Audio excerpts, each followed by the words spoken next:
Hello students, in this video we will study this programming language and their classification. A programming language is a special language that we use to tell a computer what to do. So it helps us writing programs so that computer can perform specific tasks like calculation, drawing pictures, showing websites and running apps.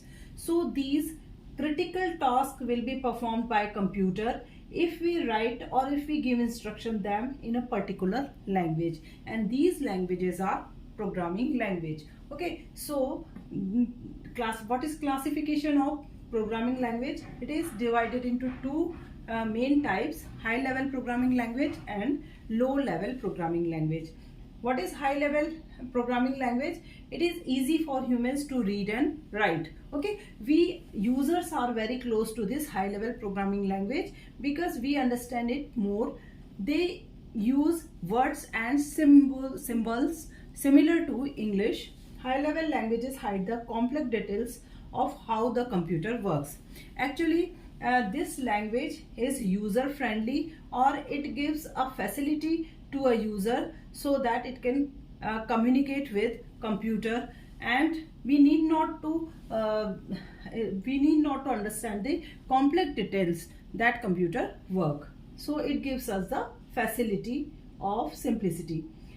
And it is again divided into three types: procedural, non-procedural and program oriented high level language. So what is procedural? Then if these tell the computer how to do the things step by step. If step by step approach is there, then the type of languages are high level languages are procedural. Okay, so it is again divided into three types: algorithmic, object oriented and scripting. What is algorithmic? They follow a clear step by step plan or approach. Algorithm is followed by them. So C and Pascal are examples of those high level languages. Object oriented, if they follow the object and class pattern, then what is object? Things that contain data and actions. So this will come under the category of object oriented. Okay, so C++, Java and Python are the examples of object oriented. What is scripting? In scripting, automated tasks are glued together to make a big task.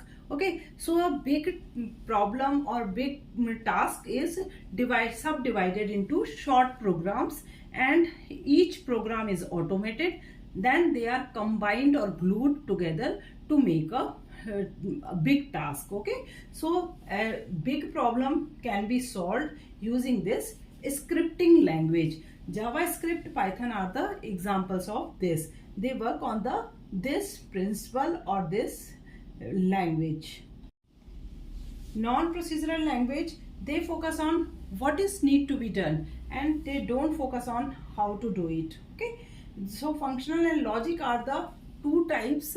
This is based on mathematical functions and this is based on rules and facts, and examples are these: Haskell and Lisp and Prolog. Okay, next is program oriented language. These are again focused or based on the specific problem. If problem is a specific type of work, object problem, numerical problem is there, then MATLAB is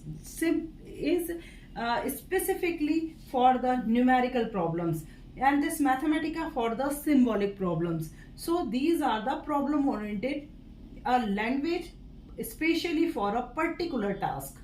So these are program oriented languages. Now another type is low level programming language, and in low level programming language, these are very close to computer. Actually they are designed so that computer can easily understand them.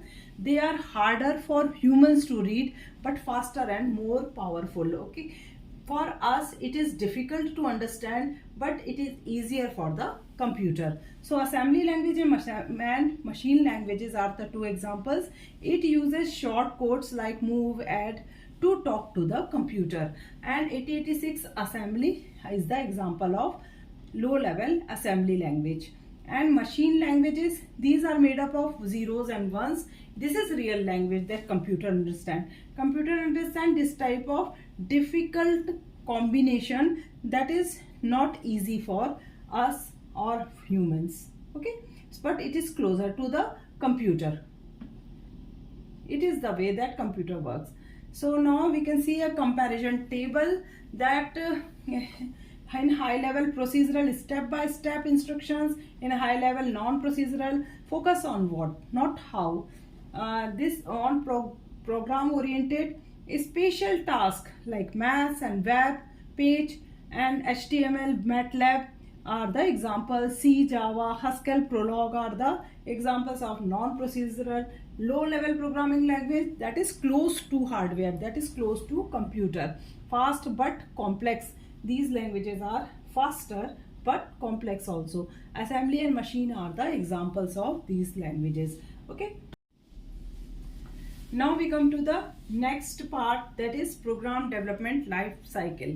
So every program which comes to a final stage, it passes through these 7 steps. So first step is, first it is defined. What is the problem behind we are going to solve using this program? Okay, and output is there should be a proper statement and a specification. After that we will design the program, a rough designing, a flowchart design, a pseudocode designing of the program, that what is to be solved and what should be the different steps and different sub programs, how they should be in aligned in a program.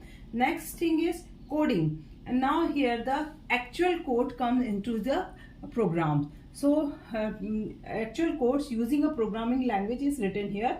So source code for files are output. So we will get a source code files. Now the testing and debugging of the program here comes in the 4th stage. Ensures that program works correctly and error free or not.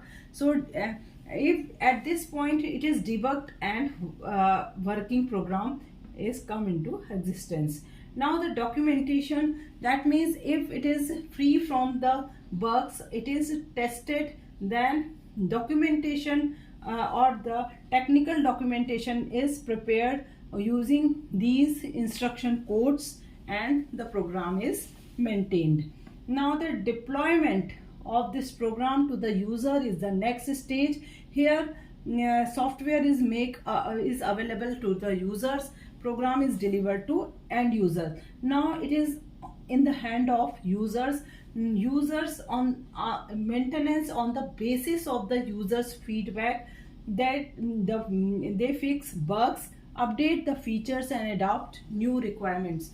So improved and updated version of the software is ready. So your program is ready after this 7th stage.